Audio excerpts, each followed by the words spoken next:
Does that work? Yeah, this is interesting. I think I can use that. Hello. Playing around with a format idea here. Should probably switch to a smaller sword, but conceptually I like this. Let's try switching to a smaller sword and see if we can capitalize on this. Hello. I would like to have a live chat. There we go. Hello, everybody. Just playing with an idea. This is another experimental stream at the moment.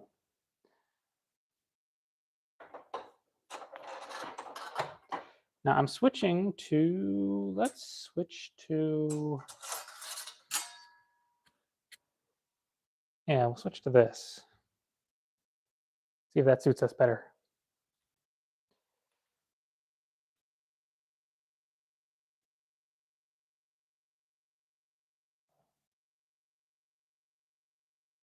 Gonna be, yeah, dueling. Just wanted to explore some, I don't know, blade concepts, I guess.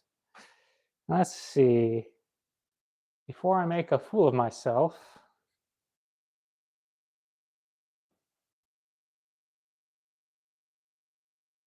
I've got a spare tip somewhere.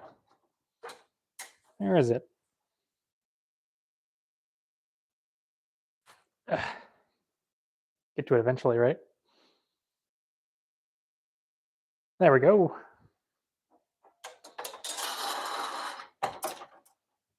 And then just do a little bit of that. That's probably fine. There. Just so we don't have any, just so I don't go, what, boom, and then hit it. There we go. Do I do live? I mean, this is live, so yes. I do live videos because we're live right now. Let's see. Hi. I'm experimenting with doing a like sword setup in the house a little bit. There we go. So now I can talk about stuff, conceptually talk about stuff from the comfort of the house. Because light is so fleeting right now. Interesting.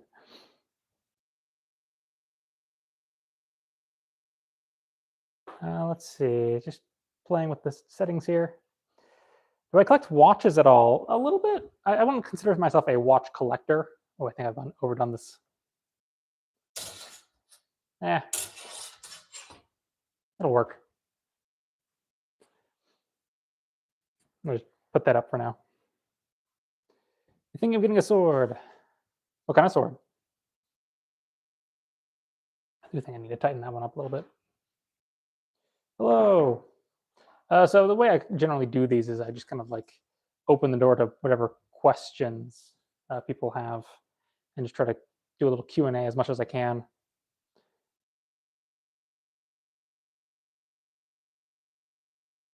Oh, thank you.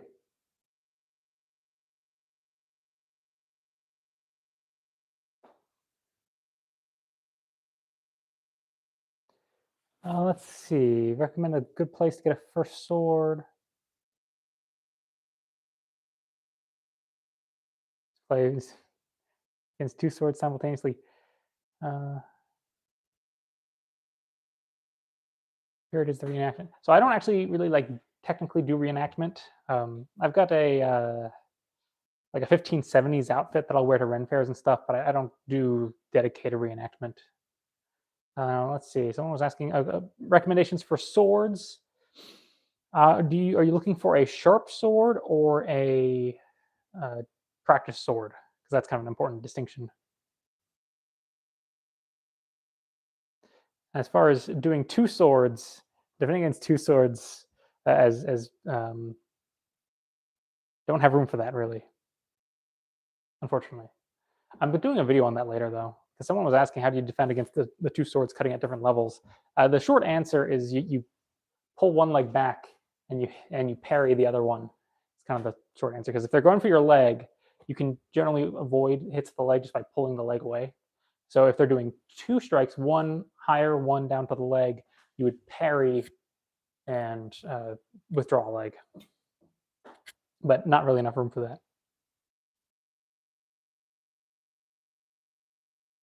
If you're an Eskrima guy, Messer's not a bad place to start. You're using something about the same length. Like, here's my Messer. You know, it's not a particularly long sword, all things considered, or knife. I've got 1 Messer in the brace. Yeah, maybe I should just be doing stuff with the Messer. I don't really have enough room to like do the rapier stuff, which makes things tricky.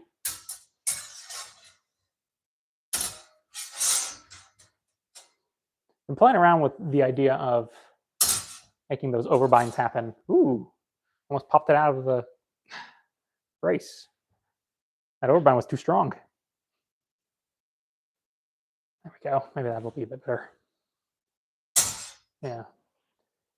Now going from there, or rather, as you're making the approach, flicking over the top, and then asserting your point after that.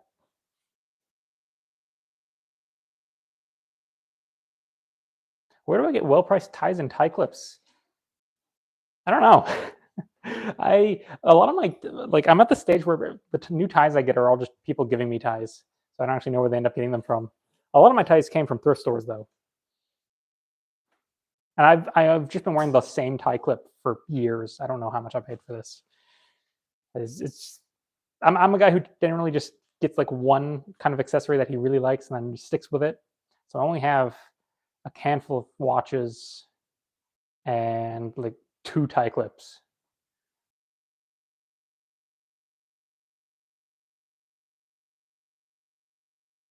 How would you effectively parry and retaliate against? Oh boy, chat's moving. Okay, let me. I've lost that comment. Okay, let's. Hi, dog. Let's see if I can trace this down. Let's see here.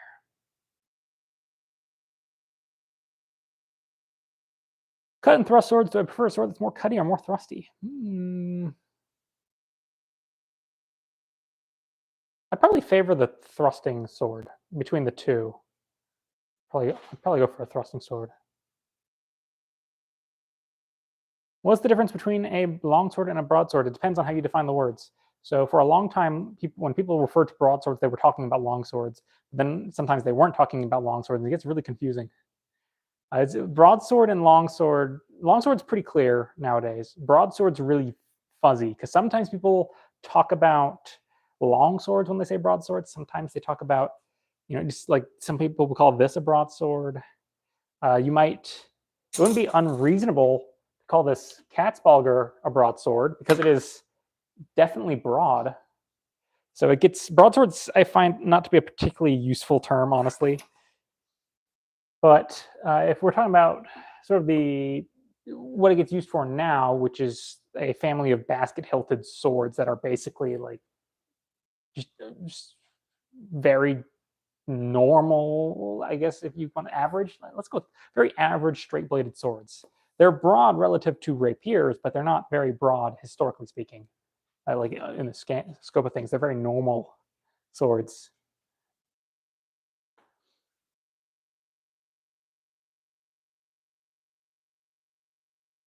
All right, the double-handed axe of equivalent length. I think this thing's about.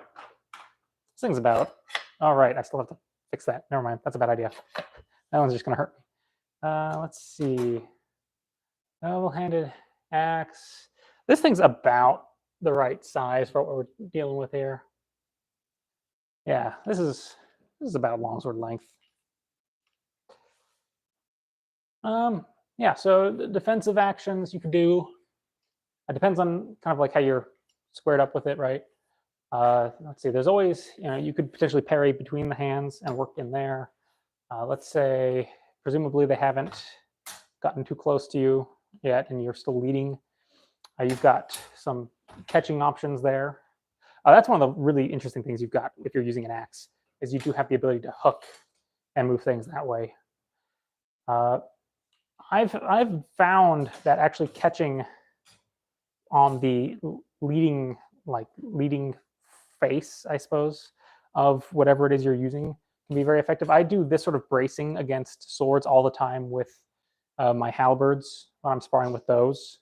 So I'd say that's probably a pretty good way, because you can get up and under and really brace like that, and then it becomes this game of, while you've got them like this, they can't do anything moving forward, so they have to pull their blade away and disengage. But as soon as they start to pull away, you've got them. So it's this like daring them to do something. If you can catch them like that, you're like, do it. I'm waiting for you to do it, and then boom, you go in. Something like that.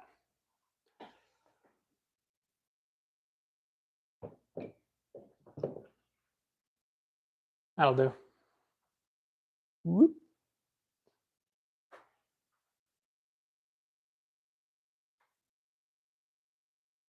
What movie has my favorite swordplay scene? Oh boy, that's tricky. I mean, The Princess Bride, I suppose. I do like The Princess Bride.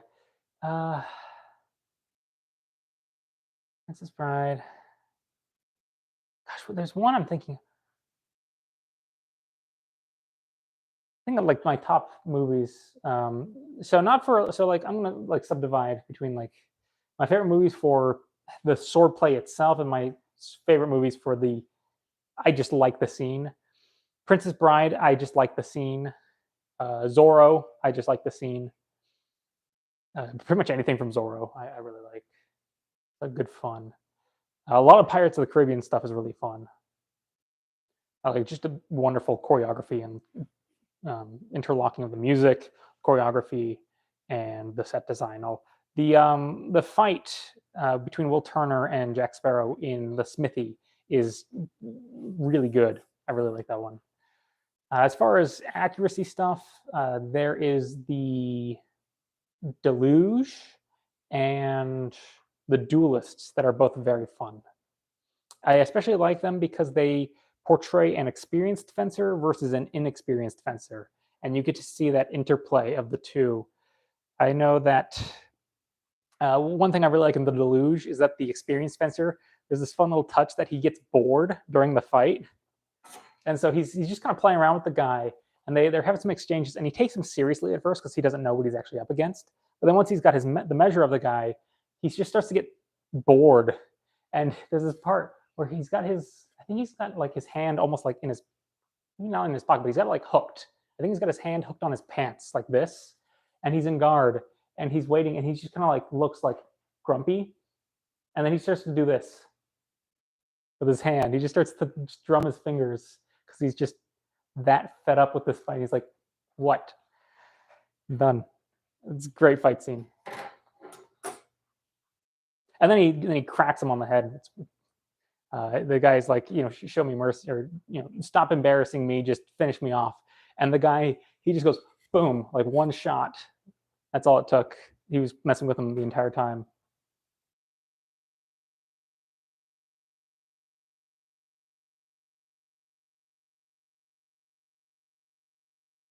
Do you have any kind of bardiches? No, I don't.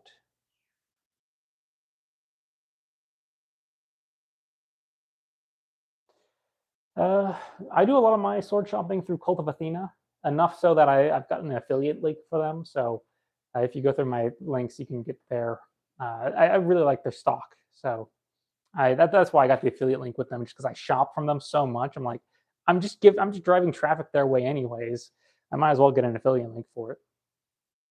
But they give you a nice spread. They stock low end stuff, they stock high end stuff. At the end of the day, you get what you pay for. So it's more about what kind of price range you're looking at, rather than like finding a good place for it, because they carry everything, and they'll tell you whether it's a wall hanger or if it's cheap or if it's good. They carry the whole range, because there's a market for everything, right? Some people just want wall hangers. Other people want them to work.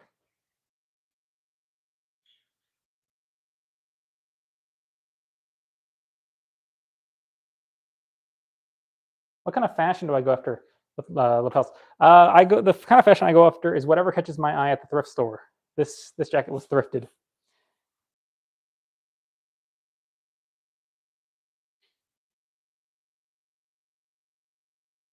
Because it's thrifted, I'm really more beholden to just finding things that fit close enough.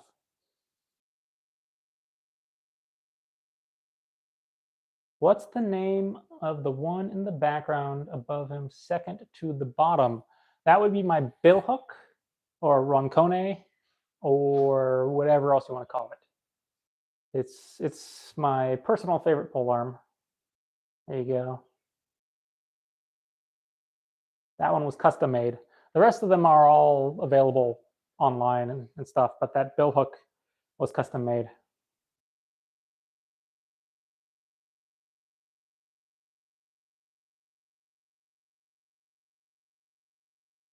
Have any experience with Kriegsmessers? There's one right here.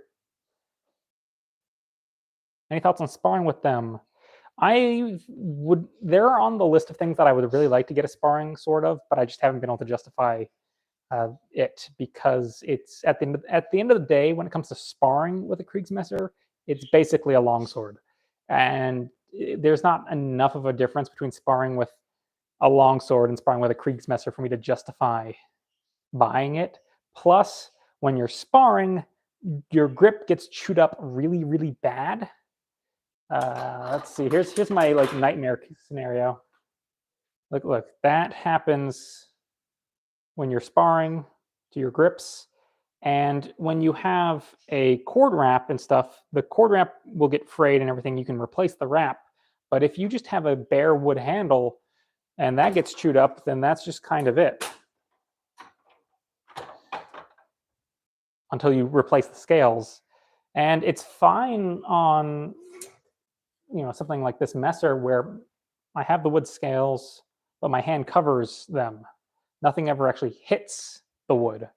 I've got you can see where I've taken a hit on the metal right there, but the wood's covered by the hand. So I don't think I would trust a bare wood handle like you get on a Kriegsmesser to serious sparring. So that's why I just never done it myself. I needed to raid a fort.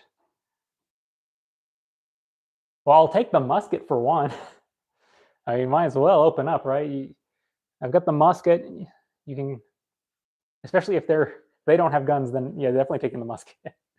So the musket would be the first choice, and then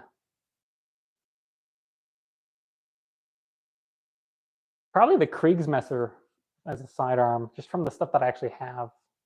That's not necessarily saying that me saying that I just think the Kriegsmessers are amazing, which I think it is a really good sword. But I'm just thinking about earlier, people were asking, did I want more thrust or did I want more cut? I had said I wanted something that thrusted better, and that's more cutty cut. But of the swords I actually own, the Kriegsmesser I think is my best sword as far as my sharp swords are concerned.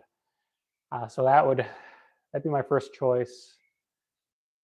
And it's still got a mean point on it, anyways. This thing, I can't speak highly enough of just how much I love this thing.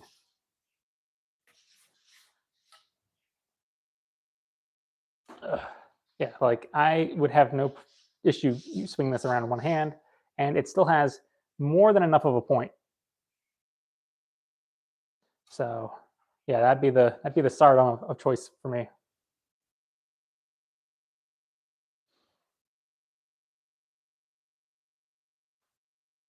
Plus, you get that nagel there, which extra hand protection doesn't hurt.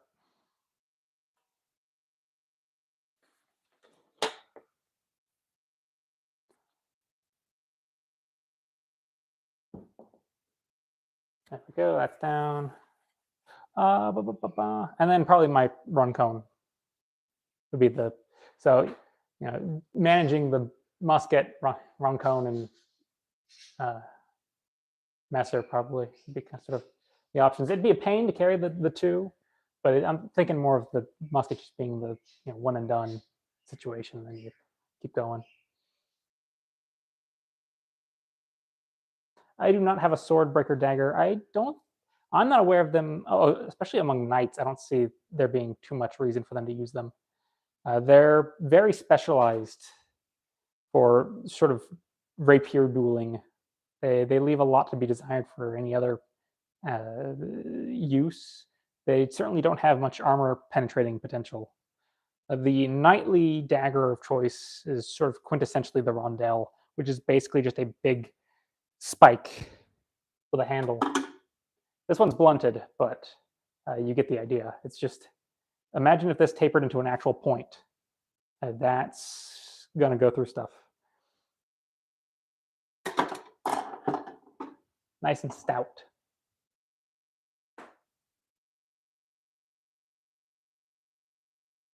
What I think about the comparison of Kriegsmessers and Katanas, as Kriegsmessers equals European Katanas.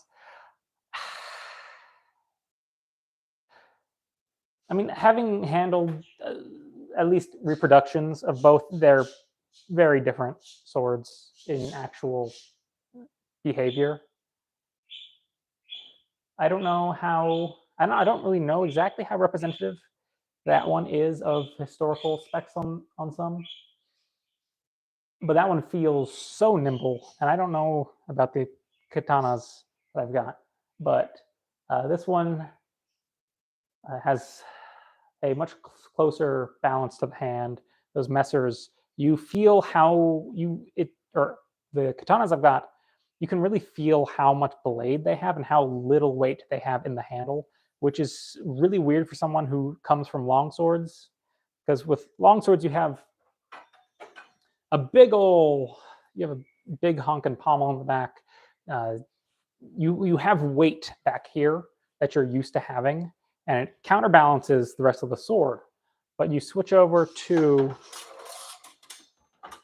I gotta walk around. But you switch over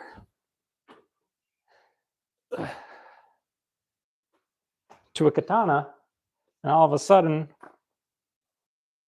there's very little weight in the handle.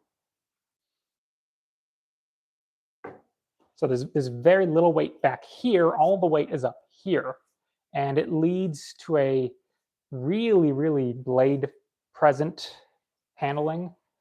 And it's just a weird thing to go from the longsword to this. It's not a bad feeling, but this feels like you take a swing with it and it's gonna hit. Whatever you swing it at is going to get hit bad with something like this.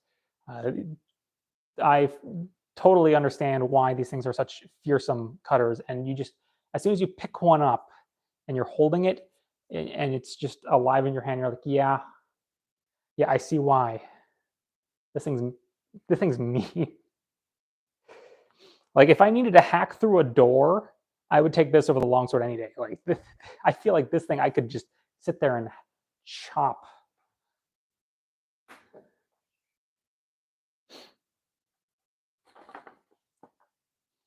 Not that I would want to subject any sword to that, but if I had to, I'd probably pick the katana for it.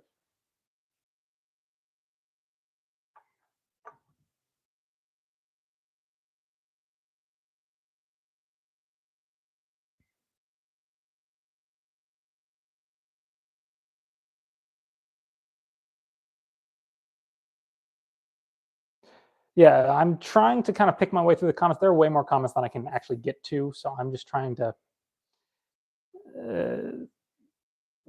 get what I can. Can a greatsword be really heavy like in games? And if so, is it any better?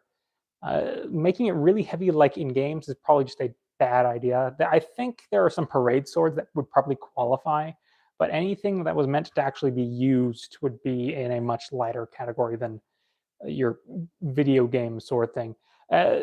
People have, it's been a thing I've been seeing on like shorts and TikTok and stuff of these people training to use really big buster swords on the beach and stuff, and they use it as like a workout thing. But no matter how good they get at getting those initial swings, when it comes to this time scale of fencing, the windows of vulnerability between those swings is still so big that anybody with just a normally weighted sword would have very little difficulty just quickly just popping through and catching them, because they do that big swing, hit the ground, and then they have to like take their whole body and heave and pull it up, and then they can move it and move it quickly for what it is, but they're never going to be able to move it to defend before somebody has managed to quickly pop like their hand or wherever else, because there's just too much of a speed gap. And the way to sort of parrying one of those in full swing would be a nightmare. But I think it would ultimately come down to this game of trying to get them to commit to a swing and doing some sort of voiding action, pulling away, just kind of playing the distance game, right? Kind of creeping in, trying to get them to commit to that swing, pull back, and then get the hit. And then that's it. They only get one swing in this speed game.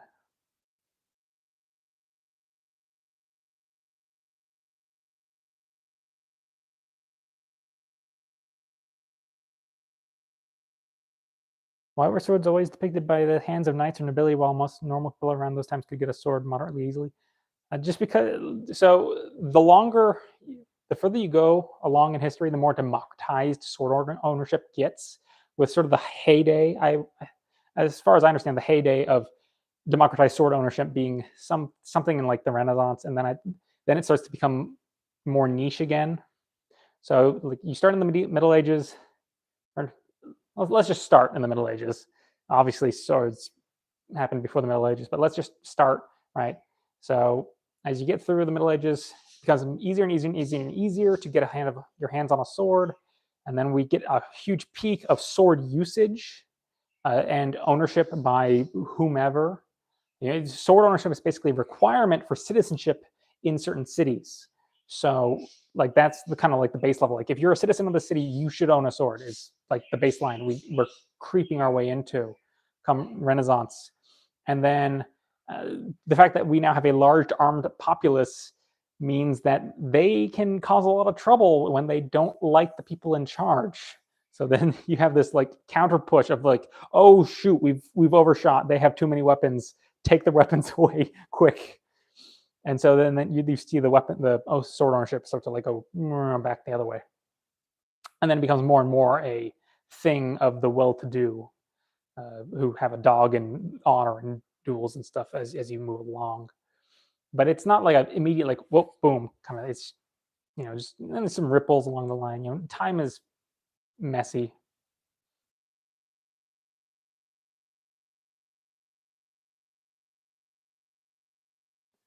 But I'm getting sidetracked. Why is it always used by knights? Because swords are good. So like having a sword is they're good weapons. They're good sidearms.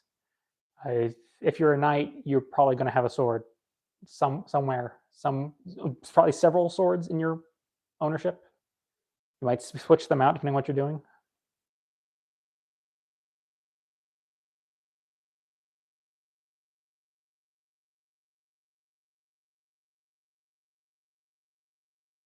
Somebody donate. We have some donations here. I would like to be able to like see the donation if people. Oh, here we go. Okay. So, Shokote. Should we go with the first sword that feels right and easier to use when you got handed a messer molded right into your hand? I mean, I don't think that's a bad way to go. So my advice when people, I'm going to like tangent off of this. I don't know if it's necessarily answering it the way you expected, but when people are asking like, what sword should I learn? I'm a 6'2", 200-pound man. What should I use? I should use a great sword, right? Or I'm like 5'2", and I should have a rapier, right? I'm like, the sword you use is going to it's the more important thing is that the sword that you use is scaled for you. It's not that you can't use or that you should use certain things. You should just use something that's the right size. Then beyond that, what you should use is whatever interests you the most, because if you're trying to learn to use something that you are using because you feel like you're supposed to, but you don't actually care about it, you're far less likely to study it than if you were studying something that you really find interesting. And beyond that, as far as picking a sword, if you're picking like a first one, like if you pick one up and you're like, this is, you pick it up and you're like, incredible, it's not a bad way to go. You'll inevitably develop other preferences as you go.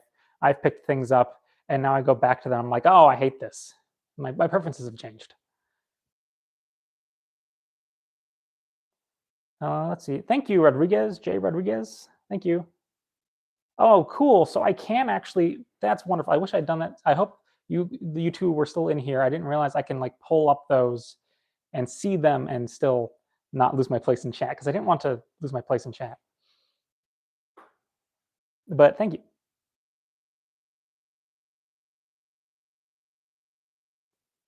I'd rather use a pirate or musketeer loadout. I guess a musketeer loadout, I guess. It depends on where, right? If I'm on a ship, I'll take the pirate loadout. If I'm on dry land, I'll take the musketeer loadout. Ninjas broke into the room right now. Yeah, I'd just go for that, probably. The messer. There's no way I'm getting to any of those. I guess it really, yeah, it depends. It's like I'm surrounded on all sides. It's like, what do I grab? Honestly, probably the first thing I can get to is the mace right there. That might be the first thing I grab, honestly. It's just right there.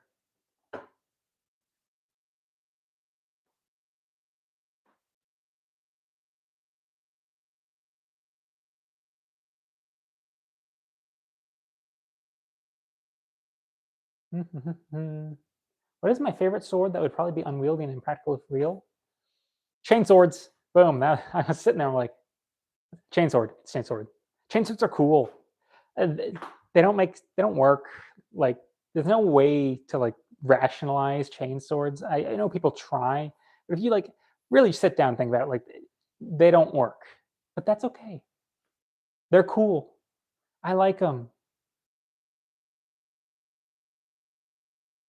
Hello, Cage.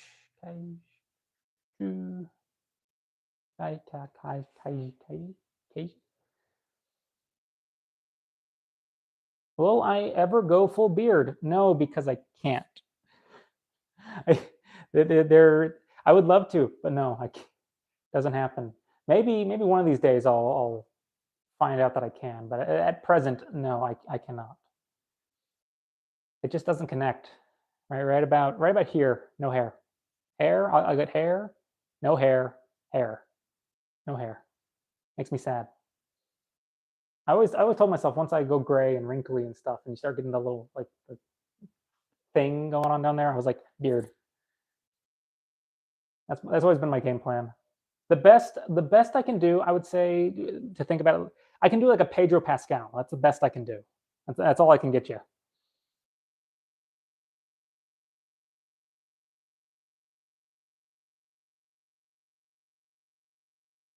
You know what repercussions people would face if they cheated in a duel? Duels, huge span of time, but death isn't off the table. Surrendering in a duel sometimes could get you killed too. That's weird. That one was always a chuckle to me.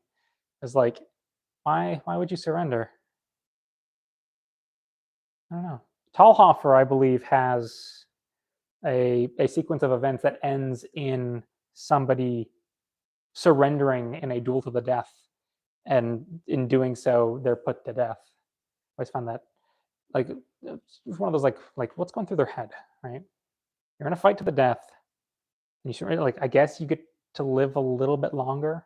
I suppose it's scary. It's weird to think about, right? It's one of those we talk about swords and stuff, but they are weapons, right?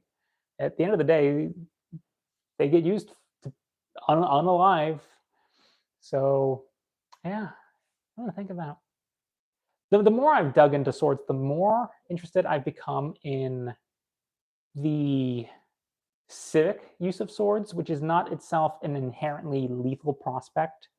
And it's just the more I've learned about using them, the more I've kind of like pulled back from the like youthful fantasy of them and being more just like maybe I'm gonna like focus on the ways that they just kind of like settled things amicably with these things.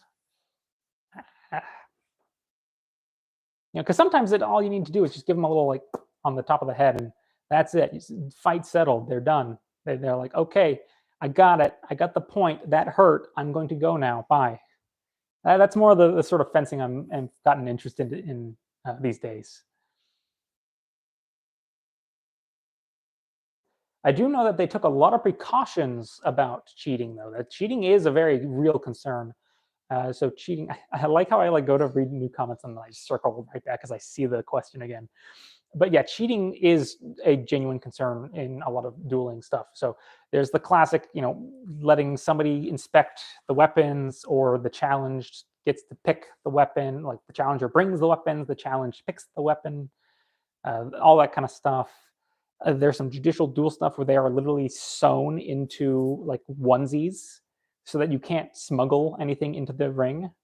Because, like maybe if you're allowed to just go in your clothes or whatever, maybe you've hidden something that you can't have. So they're like, okay, so before you go into the ring, you put on this onesie and we're going to stitch it closed. So even if you've managed to smuggle something on you somewhere, have fun getting to it. You're in a onesie now.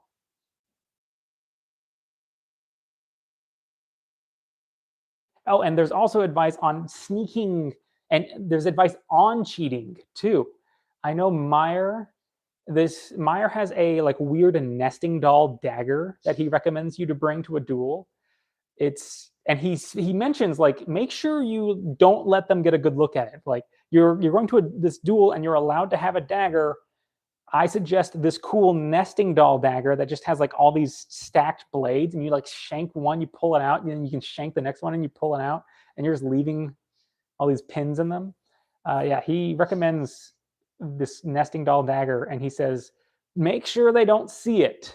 Let them know that you have a dagger, but don't let them go like, wait a second. So it's crazy. What's my opinion on Japanese arms and armor? I think I've always liked Japanese armor. I like Japanese armor a lot more than Japanese weapons. I really like Japanese armor. I think it strikes a really cool sort of. I feel like Japanese armor would kind of qualify as maybe half plate or three-quarters plate if we were using European terms. And people talk about like in the mashup of like samurai armor versus knight armor, and the knight, depending on what you're talking about, can potentially have way more armor. But I've always seen a parallel between. Here we go. What I've always seen the parallel when it comes to samurai armor is a parallel with these sort of like lighter armor configurations. Because I look at this, and on some level, I see the similarity, right? You've got the tassets, you've got the open-faced helmet, you've got the breastplate, the hand protection with exposed fingers too. Very samurai-like right there. I've always found that parallel more intriguing than comparing them to knights directly to like the quintessential knight thing. And it's gorgeous armor. I think that's the main thing for me for the samurai armor is it's just beautiful and so colorful and vibrant. And I think that's really cool. It's a geese. I thought that's a geese arm, not a billhook. Is there a difference? Not really. Different names, different languages. What swords are the best for dual wielding? One-handed swords, I suppose. I don't know that I can be necessarily more specific because it's the best sword for dual wielding and the best sword. They're sort of unanswerable questions. I can tell it's easier to say the swords that aren't good for dual wielding. Like, don't try to dual wield long swords, probably. But as far as is dual wielding rapiers better than dual wielding sabers? They're good at different things.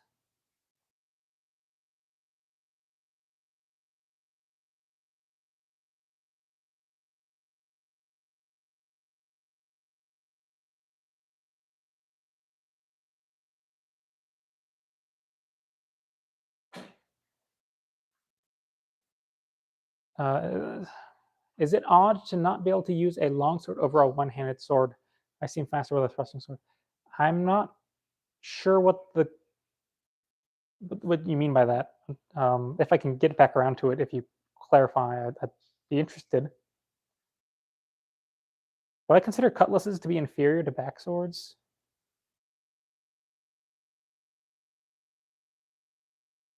No, I don't think I would. I mean, again, it's swords are optimized for their purpose. I think a back sword is a good sword. Cutlass is a good sword. If I'm on a ship, I'll probably want the cutlass. If I'm on foot, I'll probably want the back sword.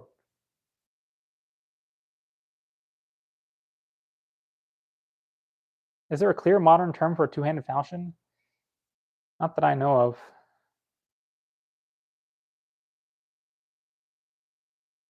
Big falchion. Two-handed falchion. I mean, yeah, it's two-handed falchion, right? Like, there's nothing wrong with just saying what something is sometimes. Two-handed falchion works for me.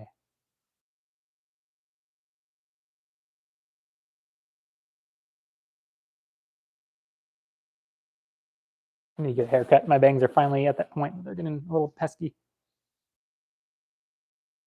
Wow, man, I am really am far behind on the. Someone was asking. They're pretty sure that Cult of Athena is redesigning that Kriegsmaster because it's a little too similar to the Albion Knecht. Um, yes, but not. But yes, but no. So Cult of Athena just stocks it. They don't make it. It's Balor Arms that makes it. So yes, Balor Arms is redesigning this Kriegsmesser. That's why I was so keen to get my hands on it, because it was the last run they were ever doing of this configuration, and they're redesigning it. So I was like, well, I know I like this one, so let me buy this one. And then if I like the new one even more, I have a limited edition, basically, that I could pawn off and replace with the new version. But I really like this one, so I'm probably keeping it. They'd have to do something really fancy to make me jump ship on the one I have now. It's like my favorite shark that I have right now. Show the crossguard from Damien Saber. I would love to, but it is not in here. It's that way. It's downstairs and it is not charged. Do I have actual birds? Yes. Yes, I have parakeets.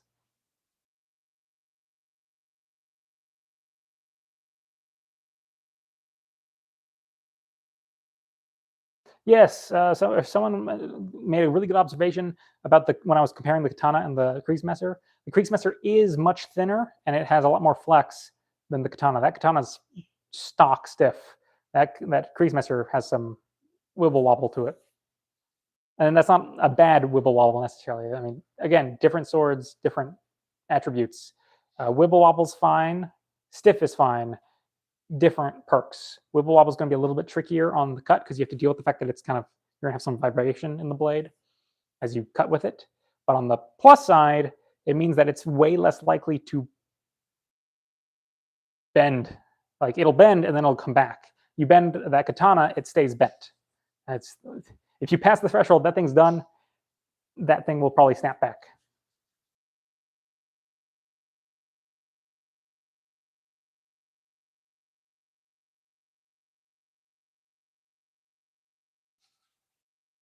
If you want to Europeify a katana for a fantasy setting, would you want to fatten up the Kriegsmaster blade or put more European scales? Europeify a katana. That's an interesting proposition.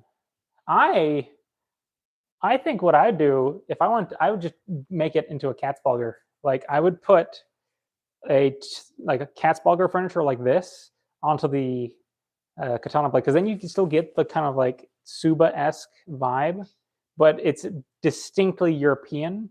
And then you have the wood and then the metal, and I feel like that would be a really cool way to kind of blend the two. I like that thought. Bassinet, sallet, or kettle hat with a neck guard. I think I would take a sallet with a bever over a kettle with a neck guard. Can I have the bever with the sallet? I mean, the bassinet's going to keep you the safest overall, but having worn bassinets, they're kind of obnoxious. Please, whatever you do, don't give up on that mustache. We want to see it grow to full strength. Yay! The wife approves. Yeah, I don't know how I feel about it yet. It's still too early to like make a judgment call on it. That's the fun thing about mustaches, right? You have to like commit to them for a good couple months before you can actually decide whether or not it's worth having. Thank you, Connor. Wife says thank you. I don't know if you can hear.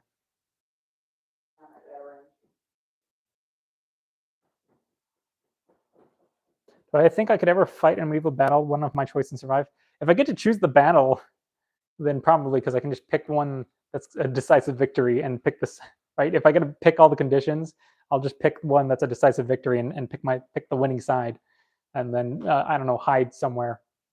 Yeah, shoot, yeah. Because if I have the foreknowledge of the battle and I can choose a side and I can choose what I am, I can just like, I don't know, pick a battle where the reserves never got deployed and then be in the reserves. There you go, easy win. I've been meaning to check Matt Easton's thing on maces. I have not yet. Hey, I caught up with the donations. Those first donation questions, I caught up with it.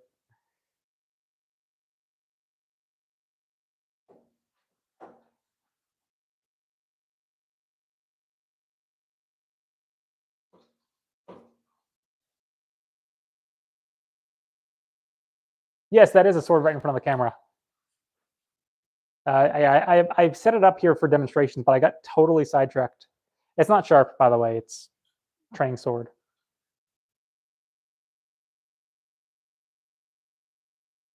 Oh, I'm glad my stuff's useful to artists. I was planning to do a video just to field questions specifically for people who are like writers and stuff, and like stuff that would help them write about swordplay more so than just general questions about swordplay like I normally do. I wanted writing specific questions. I'm going to do that video at some point.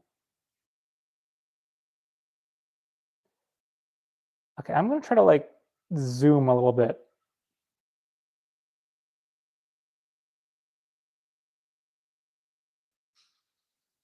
Have I ever worn chainmail armor and sparred in it? Yes. It's heavy. It's deceptively heavy. You look at mail and you don't think you see it like you see it being flexible like that. You know it. You know, you look at this and you're like, oh, it's just fabric, right? Like that's what your brain thinks when it sees this. You're like, oh, it's just fabric. That's so nice and easy. And then you put it on, you're like, wait, no, this is metal. I forgot. It's metal. It's all metal. It's so much metal. It's so heavy. Honestly, I find plate. I will wear plate over mail. Like, no, just give me the plate.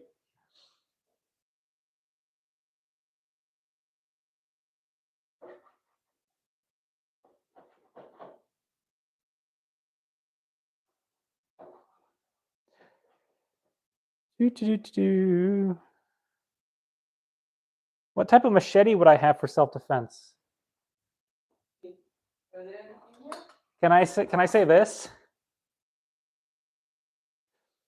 This counts as a machete, right? This is basically a machete. I use it as one. As part of the reason why I picked this up was I really wanted to explore the idea of like a tool crossed with the weapon that like this size messer is, and would have been for people historically. Not that I go walking around wearing it, but I have used it for yard work, you know, cutting limbs and stuff. It works great. I processed some firewood with it. Not big logs or anything, but like kindling sticks and stuff.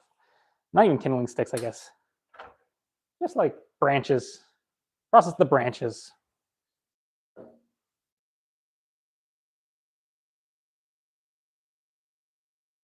What do I think about falchions? Honestly, I've never liked them. I'll be honest, I've never liked falchions. I just don't like them. Messers, I love messers. it's an aesthetic thing, right? Because falchions and messers, you tend to get your big, broad cutting blades, and I love the aesthetic of messers. Can't stand falchions. Just I don't like them. I can't really pinpoint why. I just don't like them.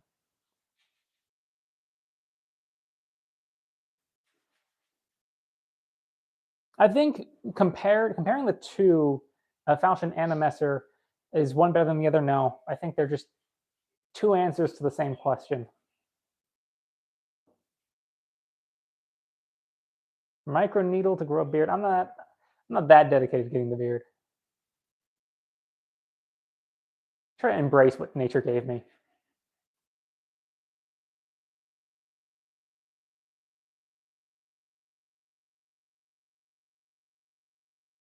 What's the silliest thing that happened to me during a HEMA sparring session? Your dagger flying off kind of silly? Oh yeah, can I? Yeah, yeah. I think I'd count that. Yeah. So it wasn't sparring; it was a tournament. But I I was wearing a dagger during the sparring session or the match, and we got into a grapple, and something weird happened where I think they like got their sword caught on the dagger or whatever, and so the sword like bent or something. Ultimately, what happened was there was so much tension wound up in where the sword had gotten stuck that eventually the pressure got too much and the dagger frog I was keeping the dagger in snapped, and the dagger went skyrocketing off, flew across the entire place, and went skittering off into another ring. And they had to call a safety halt because this dagger just went flying through the air. It was a synthetic dagger, so like it was yeah, it was one of these. So like nobody was gonna get hurt by this, but like it just goes skittering off through the entire venue, and it's like, how in the world did that thing just go to light speed? Posted the video of it. Yeah, yeah, I've got the video up somewhere. It's in the sparring playlist, I think. You can see that thing just go skyrocketing off. Do I have any salads to show us? Salad. Salad. I've got this salad down here. This is a closed salad. It's kind of a mess. I don't like picking it up though because it's a closed. The whole thing just starts trying to bite my fingers off. I can show this one.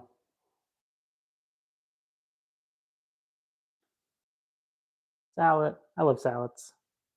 This one's cheap. This is a cheap little salad. But I always, even though it's like a cheap little salad, you can kind of see it being a little wonky. Like if you really look at it, you can start to see where it's wonky. It's always charming to me.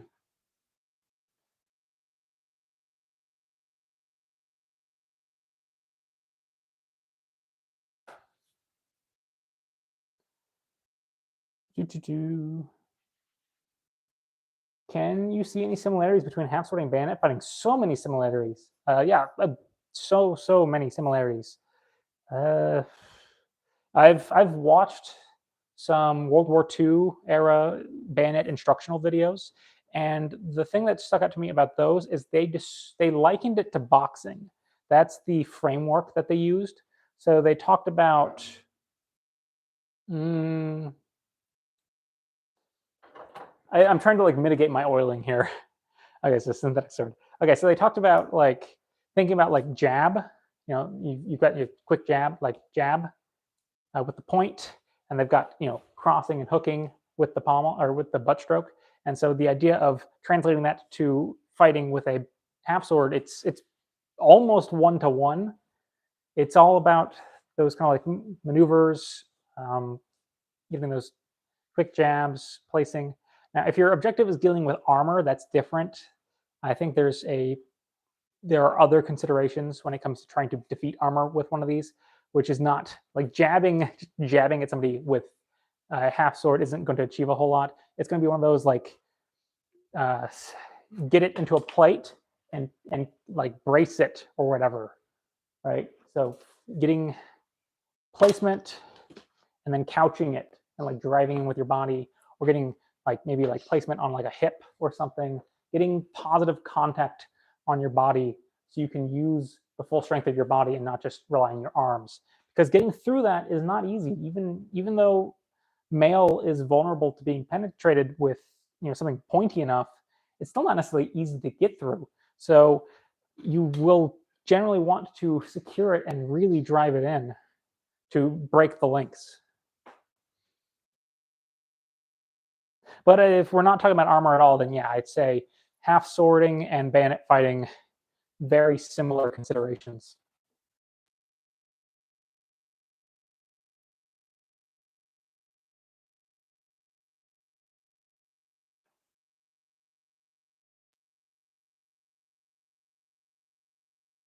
Devin Tolentino said, "You haven't gotten to that part of the book yet. It's a good read so far. Thanks for recommending it to you." Which book did I recommend? It's fun. I'm reading through I'm so far behind in the comments. It's kind of like I'm going back through time here, and I'm trying to relate it back to whatever it was I was talking about earlier.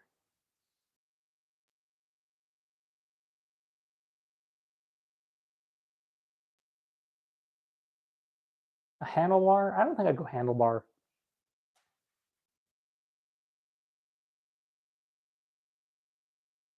How well do I think Sun Wukong would fare in a duel if his staff couldn't grow or shrink?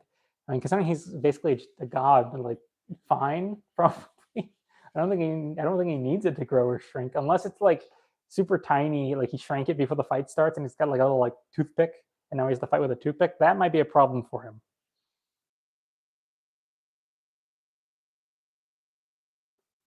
Poison poleaxe. This was talking about cheating in duels. Burning question: why am I always so sharply dressed? I started doing it in college. It was the like college thing, right? And you're going, chance to reinvent yourself. I was like, I want to reinvent myself as a Dapper Dan lad, and I did. Worked out because that's how I got a little wife. It is, yeah. She says it like that's the story. She saw the outfit and she's like, yeah. Would you have passed me by if it wasn't for the outfit? Is that? I don't know. It depends on what else you were wearing. Like if you were. I was like in a t-shirt and jeans. Would you just been like, nah? Oh, well, okay. All right, but it was like clothes first, then she looked at me. The rest, yeah. It was the dining hall first. It was the dining hall first. That's right. Availability. Yes, very important.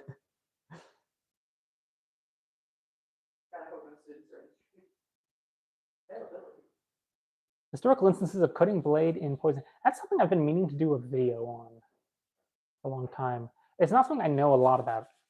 I know there's some degree of chemical warfare that went on about just like trying to contaminate blades, like deliberately sticking them in unclean things before fights.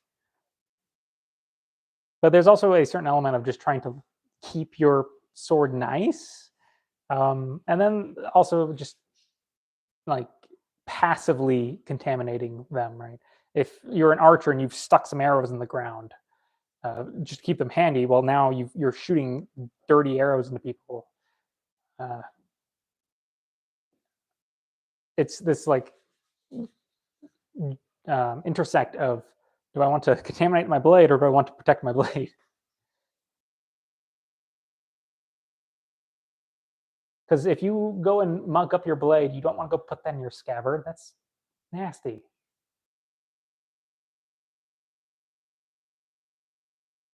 Have I seen Fight to the Death videos? No, I don't watch that.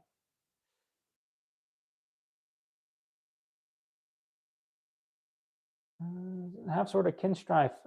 I'm aware of half sword and Kinstrife. I haven't looked too closely at them. Thoughts on the design of the Nagamaki? I think it's really cool. I have parakeets, but not robins. Yeah, that's true. Free State fellow said, "Does anybody in my club spar with a Rotella?" Or yeah, my club president sure does. Yeah, the Bolognese crew does Rotella. Not let's see who all is. We have a few Rotellas in the club. I've never used. No. Yes. No. Never. I had to think of that. I've never used a Rotella. Or have I? Shoot, have I?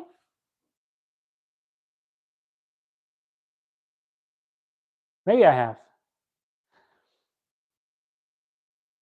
Not something I have done much, if I have. Any Zweihander longsword videos? I mean, I've got longsword stuff all the time. Zweihander stuff, if I get around to it, there is one specific video I want to do, and I've been gnawing on for a long time. We'll see if I get around to it. It's my videos are always contingent on my flights of fancy. They subjects come and go. It's just whatever is interesting to me at the moment. At the moment, other things are interesting.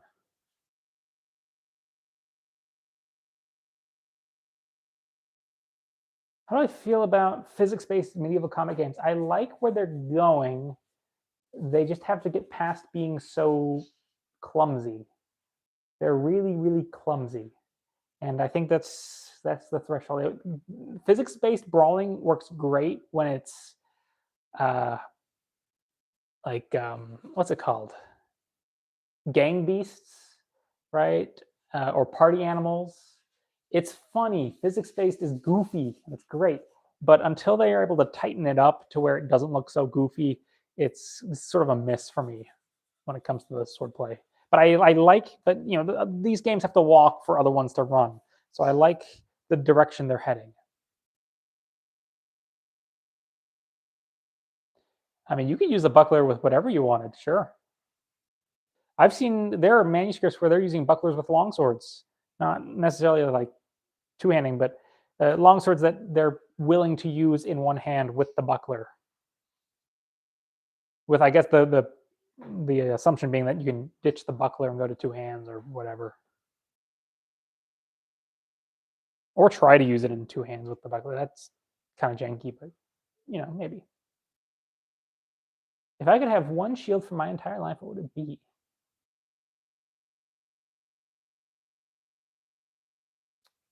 That's probably some kind of heater shield, is my guess. One shield for my entire life? Yeah, probably something like my heater. But that's the problem, right? Shields get used up, so I am allowed to repair it, right? I hope so.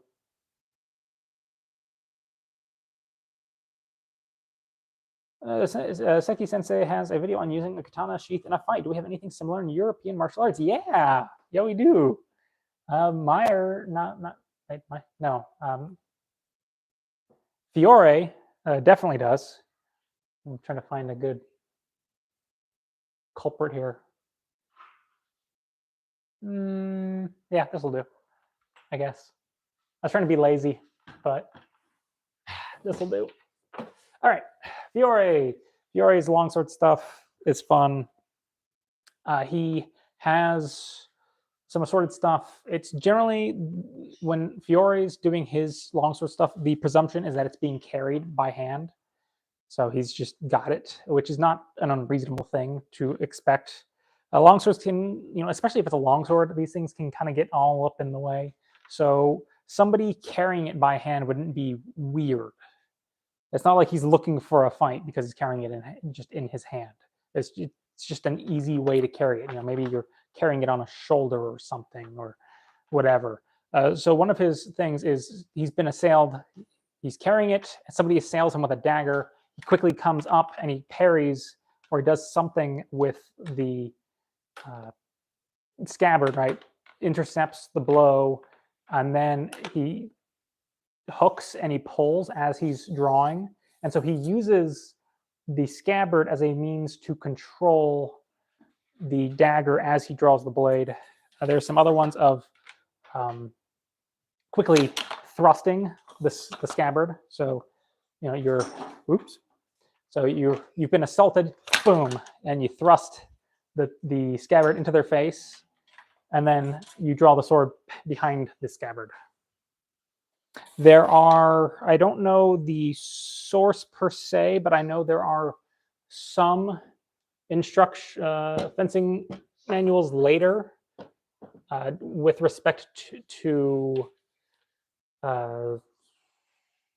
later swords that have metal scabbards, saying that you should essentially draw the, I keep switching around here. Let's see. So with some stuff with metal scabbard, saying that you should draw the sword and then reverse the scabbard and basically fight with the scabbard as a parry stick in tandem with the sword.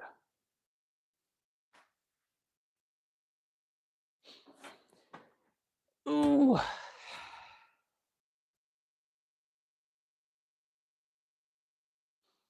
Picked up my very first sword for that one. Piece of junk.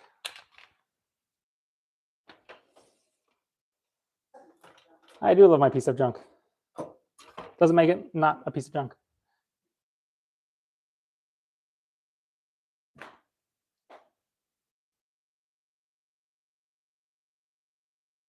What's my thought on the flamberge? I think it was a neat little fashion. I don't have any personal interest in it. I've never seen anything conclusive about them. Maybe they helped, maybe they didn't. I think they didn't, or whatever they did do was not worth it because they're around and then they disappear. They did not last long. So I'm left to think it's mostly a fashion thing.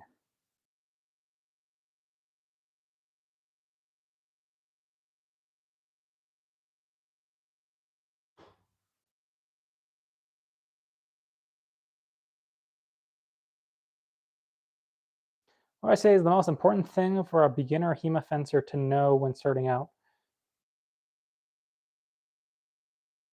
I would say how to protect yourself from yourself is probably the most important thing.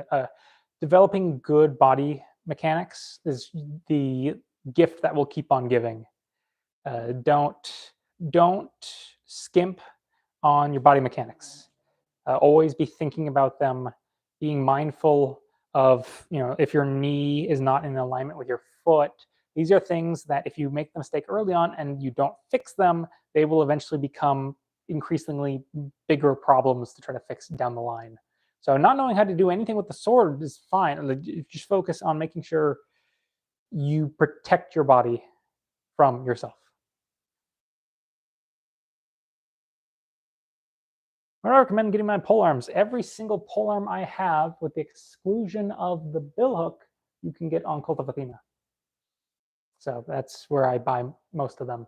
They're not all of them are like good, but they get the job done. I was really impressed with the halberd, the GDFB halberd up there. That thing is not really meant to be used sharp. Like you can see how blunt the tip is from here. Look at how round that is. It is not meant to be sharpened. I don't think you could. Like obviously, there's nothing stopping you, but there is so much metal to remove to make one of those sharp. It's a fool's errand. I like my windlass hewing spear. That thing's pretty solid. I like that a lot. My Topeka poleaxe is serviceable. I don't know how much punishment it would hold up to, but if you just want to like cut some pumpkins, that works fine.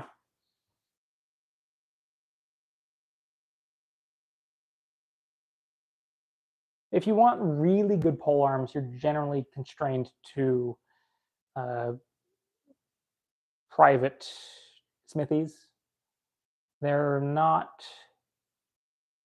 supremely common in really good quality for many places, just because I think their pole arms are sort of niche. Like really high quality pole arms are both niche and a pain to mount. You will be hard pressed to get good pole arms shipped with hafts. You will probably have to get the head and mount it yourself. And the pole arms, like the hafts themselves, are usually, I think, one of the big limiting factors on stocking pole arms and shipping them. Just, how do you ship something like that, right? It's a menace.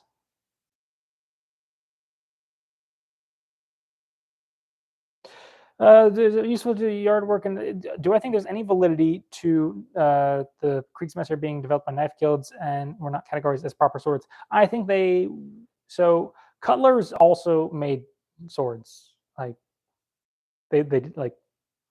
I think that one's kind of a bogus premise. I think I like to say in my opinion, the story of the Messer is one of Occam's Messer. The simplest answer is probably the true one. Somebody at some point had a knife and they said, I wish my knife were bigger. Somebody said, hey, I'll make you a bigger knife. And they said, wow, this thing's great. I love my new machete knife. Also, I killed a guy with it. That was cool. And then someone else said, yeah, I saw that guy kill that guy with that big knife. I want a bigger knife. And I think that's basically the way it went. You know, somebody said, wow, that's cool. Give me one of those, but make it bigger. And I think I don't think it was any sort of skirting regulations or skirting laws. It's just I think it was just a natural evolution of knife to bigger knife to bigger knife.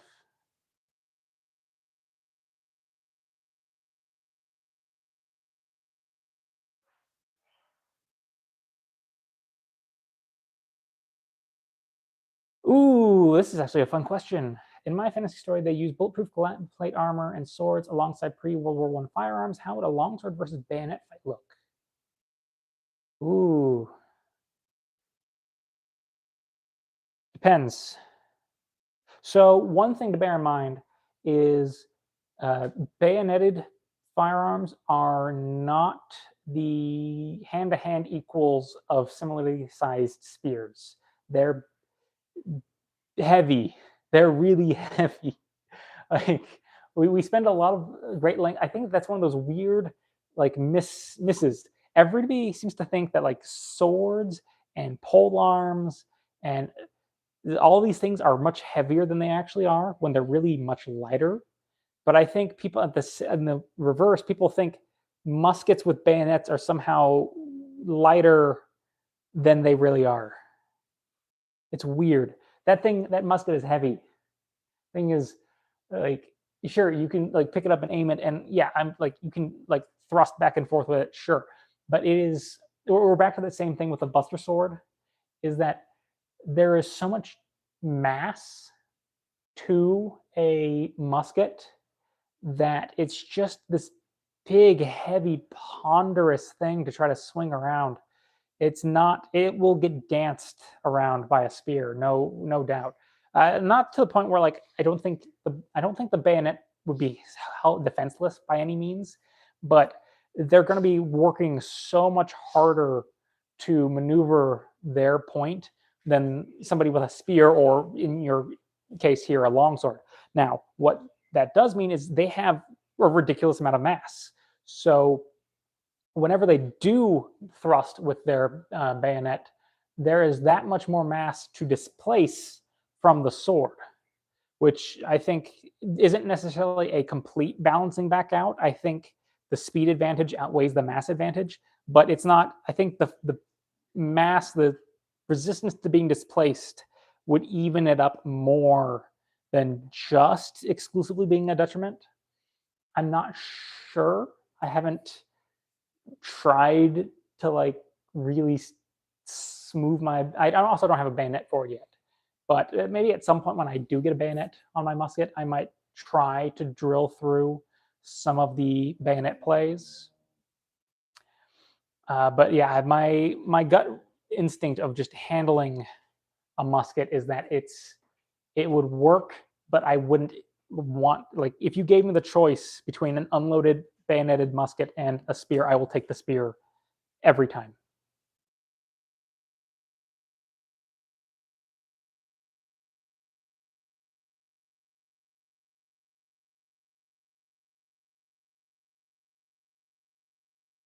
I don't think it's so. The lack of evidence for like how Vikings fight, that's not really that weird. We lack a lot of evidence for how people fought with things. It's just sort of a factor of survival of material. We lucked out that we got to a certain point where people really wanted to write down how to fight things or how to use swords. They became really invested with recording it. So we got lucky there, but I don't, it's not surprising to me that there's a threshold where we can't conclusively, we don't have manuals, right? I don't think that's weird. If you have a lot of oral traditions, or it depends on what your society focuses on and how they convey knowledge. So if the style of fighting is a culturally passed down thing, and not and they don't necessarily want to document it in the same way, because it's like, I learned from my father or whomever, and we passed it down. It doesn't necessarily warrant being recorded at that point, because it's just, you pass it down. That's how you do it. So I don't think it's weird that we haven't found much. I mean, just think about, like, in the future, how many things that we do now that we think is just, I mean, that's how you teach people to do it. And then at some point you get far enough away and all that word of mouth stuff, it's gone, because nobody ever thought to write it down. And it's one of those things, like, you probably won't know what it was until it's gone.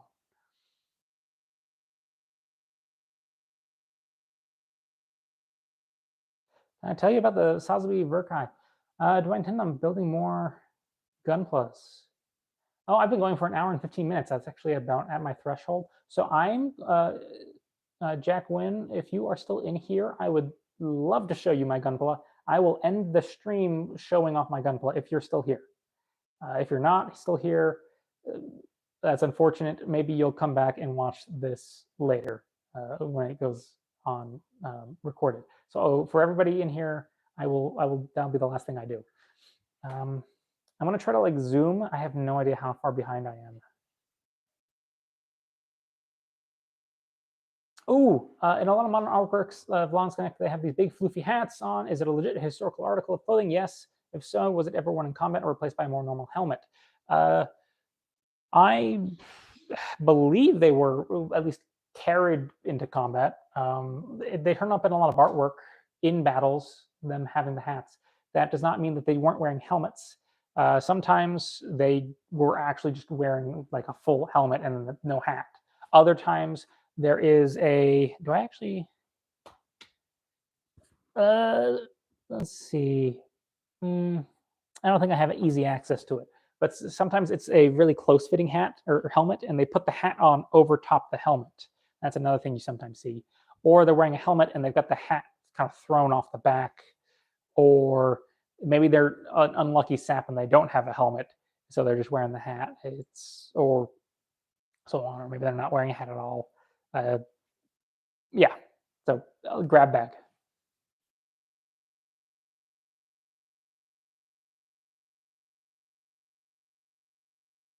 Oh, actually, I have a really fun book to mention. The first book of fashion. There you go. There's your big hat right there. Yes, the big hats were real. The first book of fashion is this is a book I need to do a video on. It's basically the world's first Instagram fashion blog. This guy documented all the outfits he wore over the course of his, look at that hat. So this is a primary source. This guy recorded every outfit he wore over his life. Look at this one. Boom.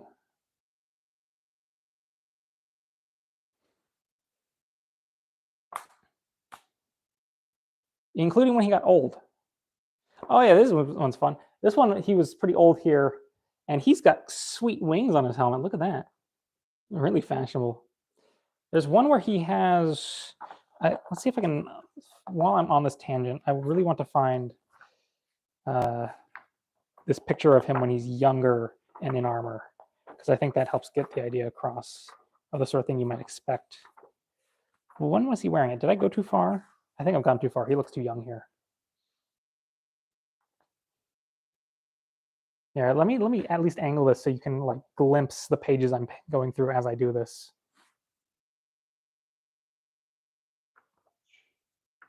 Yeah, this is going in the right direction. He's got a beard now. That's a good sign.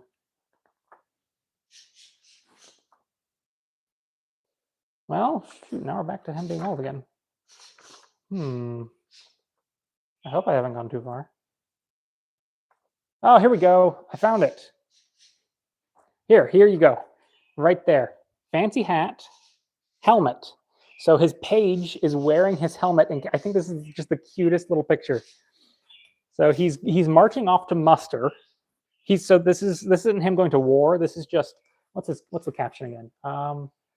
On August 12th, or 12th of August, 1545, this was my armor when we were inspected around 400 or 4,500 men, except the weavers on foot and 500 on horses, who stood in the field near the gallows in this order for a quarter hour. 71 people in one rank in this color. So, talking about how if you were a citizen, you had to be armed. This is him showing up for basically his muster. So this is them taking a stock of their armed capabilities. So he's turning up to muster as a citizen. This is the armor he brings. There is his page wearing his helmet and carrying his, I guess that's a falling buff at that point. And then the armor and his fancy hat, which he would remove and put the helmet on if he needed to. And then I believe this is the same armor over here. I think it was the same armor. But this was when he was called to muster because there was a fire. If anybody remembers my video about being able to deploy people with pole arms to fight fires, well, here you go. He's been called to muster. There's a fire. And so he was put, this was him serving as, I think, a captain of the watch. Yes, he was captain of the watch. He was in charge of 18 people during a fire. So this was his armor as he wore at the fire. The scholarly reading of this suggests that the way him showing up armed like this was as a safeguard against looters. So he was suggested to be an anti-looter guard for that situation while other people fought the fire. But yeah, this is a really, really, really cool book. I highly recommend it to anybody who has an interest in fashion. And he just has some really entertaining commentary on things sometimes. Like I always like to say, we have to be careful not to look to the past with our own modern biases. It's a different time, different culture, different standards, different expectations, all that stuff. That said, there's a certain element of humans will be humans that I just adore. And this is one of those books where I think there's one where he gets drunk. Let's see. There's one where he was talking about how he got drunk and he was riding a sleigh and he crashed the sleigh into somebody else. I'm like, people stay the same, right? I got drunk and ran into, oh, shoot, here we go. Okay, this is the last one for real, but this is excellent because this is an example of exactly what I was talking about. Look, he's got a helmet on and he's wearing the hat over the helmet. That's exactly what I was talking about. Look at that. Perfect. First book of fashion. Thank you. Helmet, hat in combination. Excellent.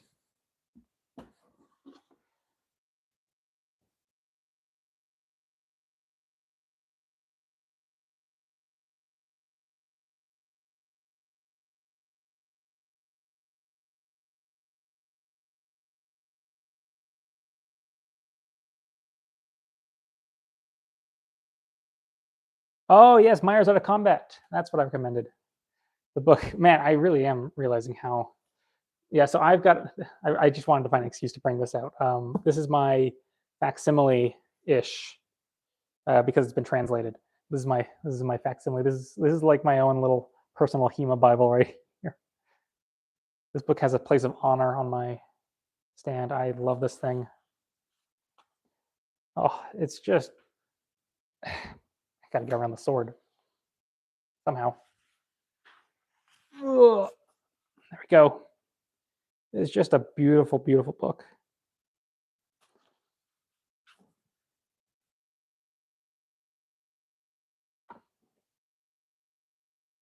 Okay, I'm speed running the questions.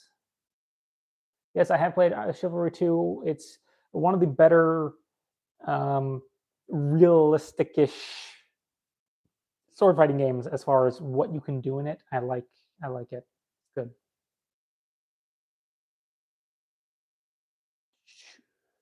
Have I ever gotten my hands on a genuine copper, bronze, or copper sword? No, I have not. It's unfortunate. I would like to. They're very pretty.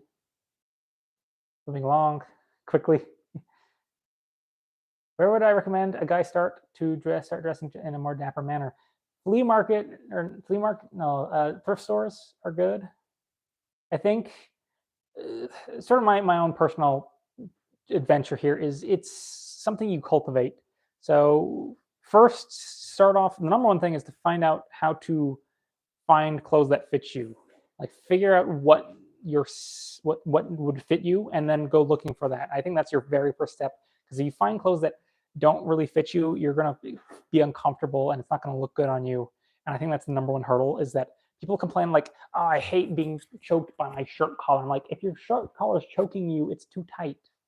You should be able to fit 2 fingers in your shirt collar. That's a rule of thumb right there. 2 fingers. If you can't get 2 fingers into your shirt collar, between your neck and the shirt collar, it's too tight. If you can get more than 2 fingers, it's probably too loose. But too tight is the thing we're concerned about here.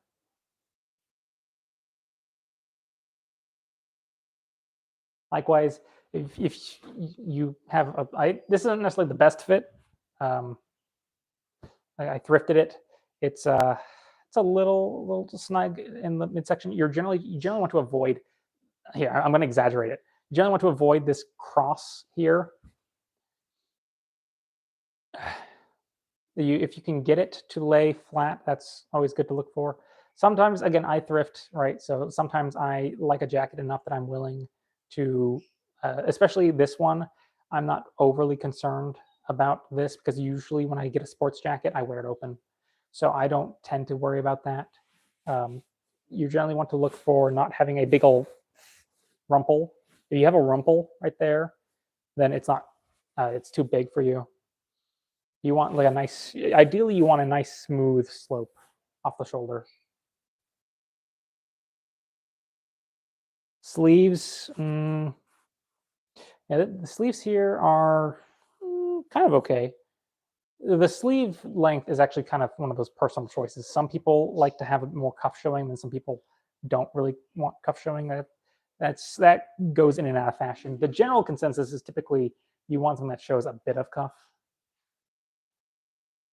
And if you show too much cuff, that tends to look really silly.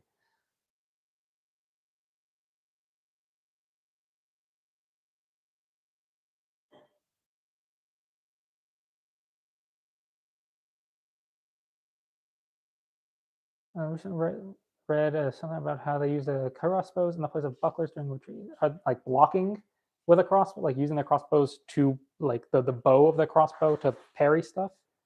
It's interesting. I know there's one. There's one fence. I can't remember the name of it. It's like a naval fencing system thing. He says that you've got your pistol and your sword, and after you've fired off your pistol, he says you should flip it around and like reverse grip your pistol and use it as a parrying shield, like this. This is actually like the picture he shows, is doing this with his pistol. So you're like using it just as you're using the barrel, you're laying the barrel on the form, and you're just using it as just a blocking shield, and you're fencing around it. That's an interesting use of a firearm right there. Because normally you would think like, well, let me just keep brandishing it out and like whack away with it, right? Or even like reverse it. Oops, this thing is cheap. I forgot that part. Or just like reverse it and bang away with it. But no, he says none of that. He says this. I find that interesting. It's very opposed to what you would normally think.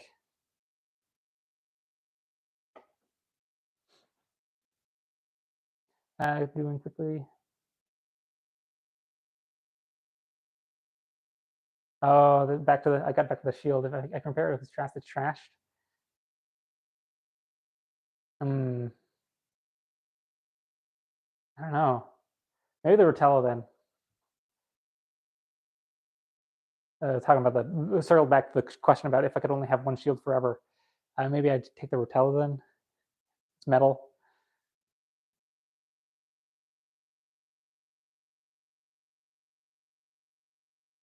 My favorite lightsaber design. Not from like a personal use standpoint, but just I just love Dooku's lightsaber. It's my favorite lightsaber in all of Star Wars. I love it. I don't mind using it, but I'm very much a I like getting two hands on my lightsaber, and you can do it with Dooku's saber, but it's not really meant for that. So it's not. It wouldn't be my first choice sparring wise. I would take my crossguard lightsaber if I was actually sparring. But yeah, Dooku's got my all time favorite lightsaber. Favorite lightsaber all time.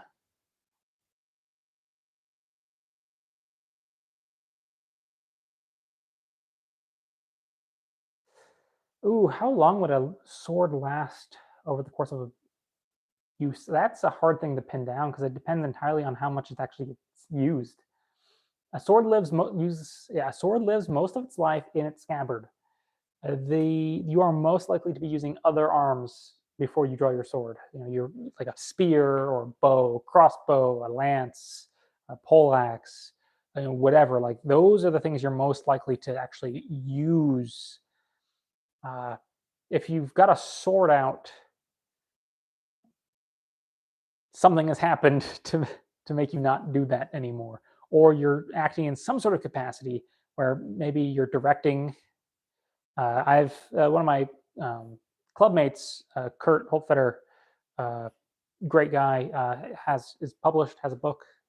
Check that out. I don't quite remember what it's called though, but he postulated an idea the other day that I found interesting of the use of swords as signaling tools, and he experimented with this at a event because swords are reflective. So what he toyed around with was he was trying to signal a group of people. So he, like some people who were moving, and he was trying to get their attention. So he lifted his sword up into the air and he started flicking it back and forth, trying to catch the sunlight and point and reflecting the light at his colleagues. And I found that was a really interesting concept because it worked. Like he's sitting there pointing, like angling his sword to get the light, and he's flicking the light in towards this group of people. And so they didn't know what to do with it at the time, but they went over to him. He's like, "Why were you like? I noticed like you were shining your sword at us. What was it?" And he's like, "I was trying to get you to come over here." But like, yeah, it's just an interesting thought of like, yeah, if you need to get attention or something, you can shine your sword at somebody and be like, hey, over here, go this way, looky that way, and this will do it a whole lot better than a spear will, right? You have way more length to shine. It was an interesting idea. I don't know how much grounding it has, or like if there's any evidence for it. But I think it's a neat thought of specifically using the shine of your sword as a way to get attention. But just to circle back to the actual question at play, uh, my impression would be that you could reasonably expect to hold on to the same sword for a while. It will take damage if you are using it. It will get chipped. You'll take bites out of it, uh, but that kind of damage, for the most part, should be repairable. So you just grind that back out, put a new edge in. It'll be fine. But at the same time, yes, swords break, and I think it's not at all unexpected for a sword to break in during the use in campaign. Uh, so I think there's a very my impression of how long swords would last. I'd say there's a very good chance that that your sword would last the duration of campaign, especially considering the fact that you're probably not actually going to use it very much. But there is a very real chance every time you do draw it and use it that something bad, catastrophic will happen to it. There's a chance, and it wouldn't be surprising if it did. Oh, it'd be surprising in the moment of going like, "Oh shoot, my sword just broke." That'd be surprising. But like in retrospect, it'd be like, "Well, yeah, I mean that happens."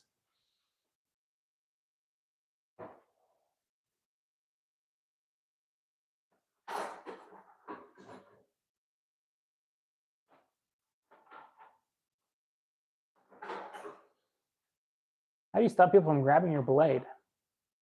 Hit them in the hand before they do it, or pull it away. that's kind of the game of blade grabs, right? Is if they can actually get your blade, happy day for them. So pull it away before they can get a grip, or if you see that hand coming for it, you just kind of go like pop. You just kind of tap them on the hand and be like, no, no grabby. No grabby. How much is my outfit? Not a lot, because almost most of this was thrifted. I don't know. The tie might be this is the tie you got me from Italy. That one might be a bit. That one was maybe $40. Oh, that's not all that bad for a silk tie. Yeah, this was actually a really nice tie. So this one's, but the shirt was thrifted. The jacket was thrifted. The pants were new, I guess. So the pants are constituting the bulk of the outfit, but it's like, I don't know, like $2 for the shirt, $8 for the jacket. Like thrift. I seriously, I tell people to thrift, like $2 for a shirt, $8 for a suit jacket. Go thrifting.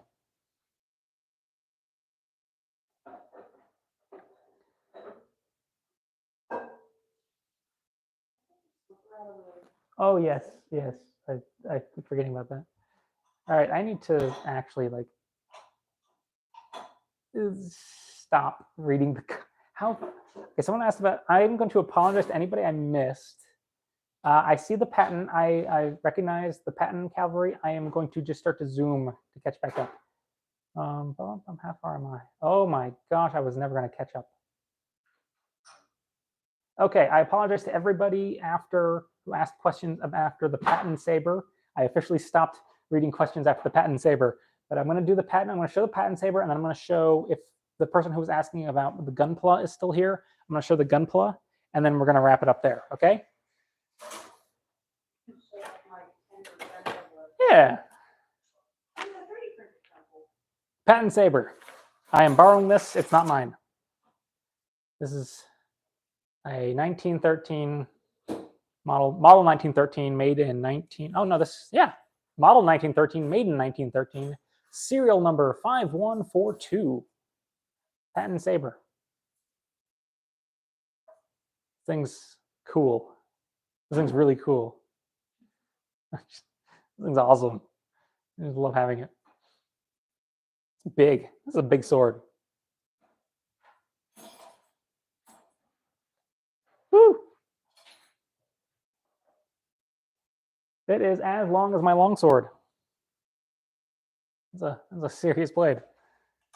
I think one of my favorite things about the patent saber is look at this big honking shape, right here, not shape, but the thread of the scabbard. Look at how wide it is. Because again, this is a cavalry sword. So I think this is like a really nice detail, because you have basically a funnel, right? Because this would be, you probably wouldn't actually wear the scabbard. It'd be on your saddle. And so you don't, it's not really there like on your hip where you can control it and stuff. So you have this nice wide throat to just kind of like, if you can get the blade in, all right, there you go. It's in.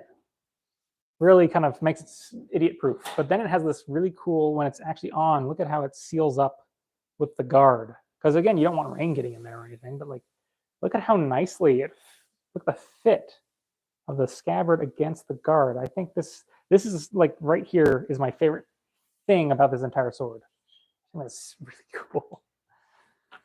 Really well thought out.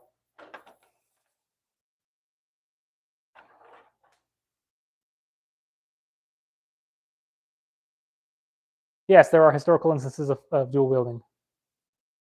Thoughts on bayonets. I did a whole tirade about bayonets. I really should not get back into it. I would recommend, if you want to see it, shoot, it's been like an hour and a half on the stream. Okay, fine. I want you to go look. The short of it is, they work. It's bayonets themselves are totally fine. It's what they're attached to that tends to be the problem. They stick it on a musket. A musket's really heavy, relatively speaking. You know, like what, like 8 pounds or something for the musket, versus 4 pounds for a spear of equivalent size or something. Like it makes a big difference, and you really feel the difference. It's yeah. Let's see. Okay. I'm going to go downstairs and show off the gunpla. There we go. That's the next thing we're going to do. Next thing I'm getting. Oh, thank you. Yeah, close up with the mustache there. Next thing I'm getting is a custom sparring longsword. I know, right? But with big whoop, he's got 5. But this one's different because this one has a side rings and finger rings and ports. So it's going to be a longsword, but it's going to be kind of like this. So this kind of guard, but on a longsword. That's gonna be cool. Yeah, I could take a look at some stuff. Oh, I need to stop getting sidetracked. It's really easy for me to get distracted. Oh, you want to see my animals? Let's see here. Animals. Just the doggy. And that's the key. This is Cyrus. He has one eye. Not because of anything we did. He came that way. Okay. Do. Switching on my printer. We're 3D printing down here. Slowly. Right. So slowly. Mando. Boba collection. Right. Gunpla.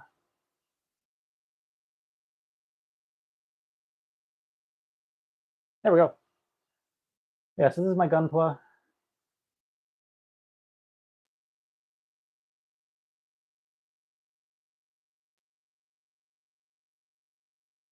A fun thing about the model 1913 cavalry saber, it got used as a truncheon at one point.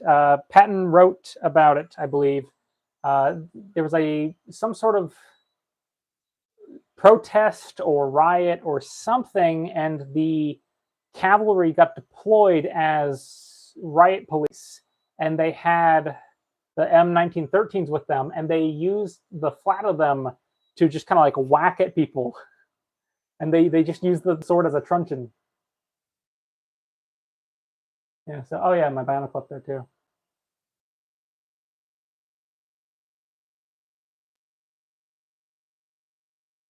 Let's see. Got these guys. Oh, this came in today. That's fun. I haven't figured out where I'm putting him yet. He came in today because I ran into a problem that I don't have room for him. So I'm gonna have to figure that one out. Anyways, thank you all for joining me, and I hope you all have a great night. If I can move over the